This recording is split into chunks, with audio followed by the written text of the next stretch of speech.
Menteri Keuangan Pak Purbaya bongkar transaksi jahat Jokowi ribuan triliun di Bank Cina.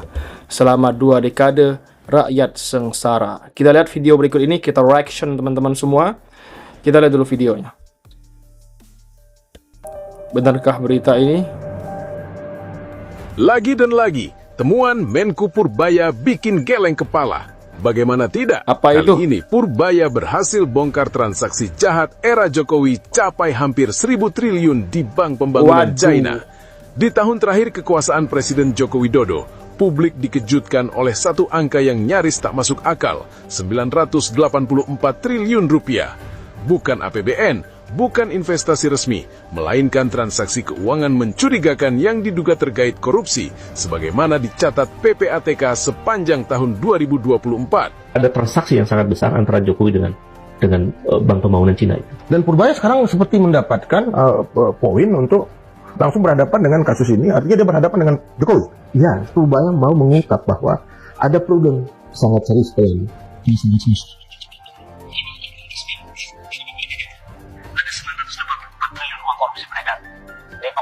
Catatan pemerintahan Jokowi 2024. Itu satu laporan resmi yang langsung menjadi sinyal pemerintahan Prabowo untuk menelusuri ini uang kemana aja. Prabowo menyetujui langkah-langkah Purbaya agar ini diselesaikan B2B. Kalau B2B gagal, Berarti ada masalah sangat serius. 1.000 triliun. Gimana ceritanya, Mas Gede? Iya.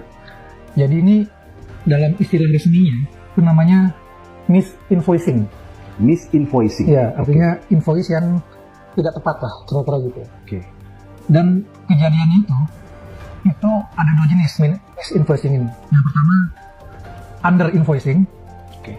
Artinya nilainya di bawah dari nilai sebenarnya gitu. Under kan. Dimurah-murahin. Dimurah-murahin. Oke. Yang kedua over invoicing. Dimahal-mahalin kebalikannya. Oke. Jadi teman-teman dari Next Indonesia, saya sudah dapat izin mereka untuk buka data ini. Oke. Mereka tuh sudah melakukan penelitian sejak tahun 2012 sampai 2024. Oke. Dan didapatkanlah ternyata dalam aktivitas ekspor Indonesia selama 10 tahun tersebut secara konsisten terjadi misinvoicing Oke. setiap tahunnya. Oke. Jadi setiap tahunnya ada dana gelap, ada aliran dana gelap yang tidak terbaca Iya. oleh Hmm. sistem hukum, sistem pemerintahan Yang di harusnya Indonesia. masuk ke negara. Seharusnya kalau 1000 T itu bisa masuk ke negara dalam bentuk pajak, bea keluar, atau PNBP Oh, dari total nilai itu. dari total nilai itu anggaplah kita dapat 10-15% lah minimal.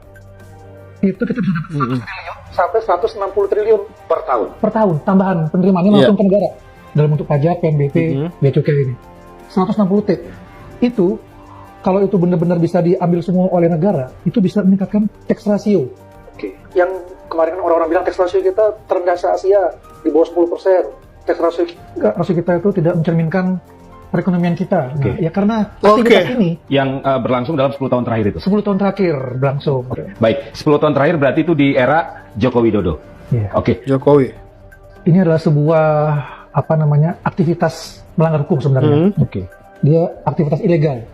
Karena PBB saja sudah mengeluarkan resolusi ini khusus untuk praktik aliran dana gelap ini.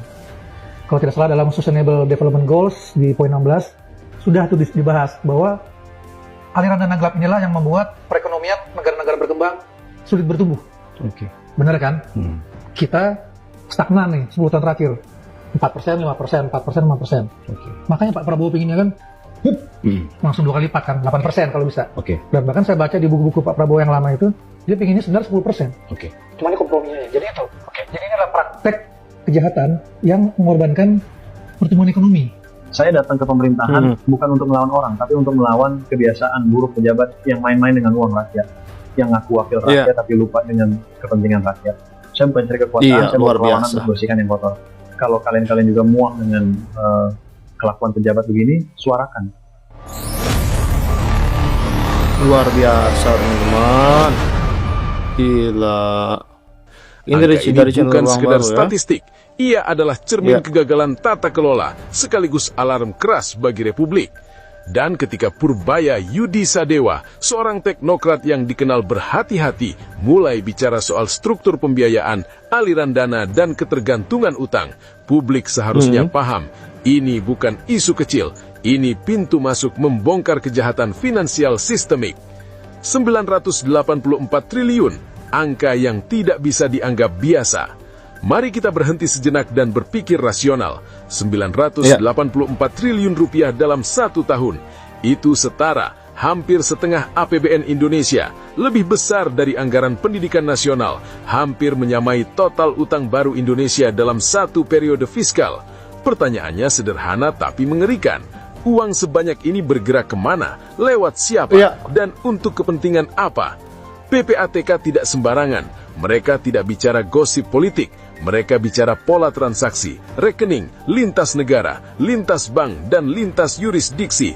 Dan ketika disebut bahwa lebih dari setengah transaksi mencurigakan itu terkait langsung dengan korupsi, maka ini bukan lagi oknum, ini sistem. Era Jokowi dan ledakan pembiayaan asing. Disinilah nama China dan Bank Pembangunan mulai masuk dalam diskursus publik. Sepanjang era Jokowi, Indonesia mengalami lonjakan utang luar negeri, proyek infrastruktur masif, skema pembiayaan yang kompleks dan tertutup, kerjasama bilateral yang minim transparansi publik. Bukan rahasia bahwa China Development Bank atau CDB dan lembaga pembiayaan China lainnya menjadi aktor penting dalam proyek strategis nasional. Sekali lagi, ini bukan tuduhan, ini fakta kerjasama resmi. Namun yang menjadi soal adalah, apakah seluruh aliran dana itu bersih, transparan, dan bebas dari rekayasa transaksi? Purbaya secara terbuka mengingatkan bahwa banyak skema pembiayaan tidak sepenuhnya tercermin dalam APBN. Ada risiko off-balance sheet financing, ada struktur utang yang tidak mudah dilacak publik. Dan di titik inilah, transaksi janggal hampir 1.000 triliun rupiah menjadi sangat relevan untuk dikaitkan. Transaksi jahat, bukan uang tunai, tapi rekayasa keuangan. Korupsi modern tidak lagi pakai koper uang. Ia memakai rekening berlapis, perusahaan cangkang, pembiayaan proyek, overpricing, fee konsultan fiktif, pembayaran lintas negara. PPATK menyebut jelas, pencucian uang dari korupsi masih sangat dominan. Artinya apa? Artinya, korupsi terintegrasi dengan sistem perbankan dan pembiayaan internasional. Jika ada proyek ratusan triliun dibiayai bank asing dengan pengawasan lemah, maka celah kejahatan terbuka lebar.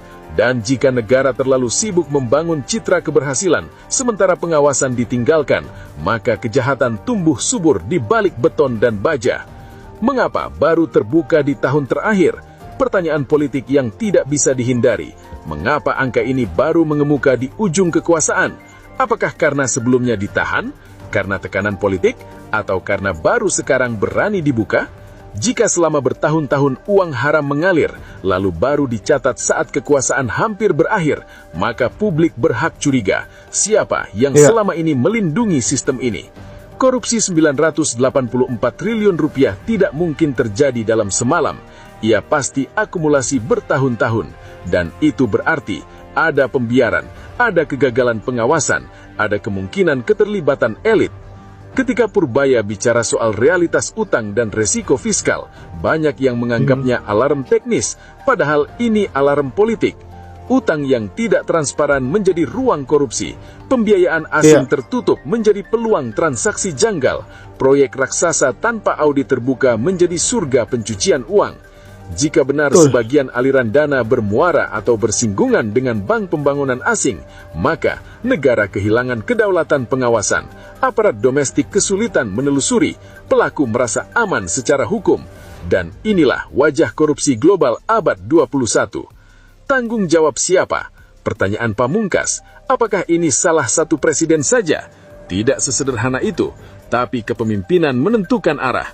Jika selama 1 dekade, kritik dilemahkan, data ditutup, lawan dibungkam, institusi pengawas dilemahkan, maka jangan heran jika korupsi tumbuh menjadi monster hampir 1.000 triliun rupiah. Ini bukan sekedar catatan kelam, ini warisan masalah nasional.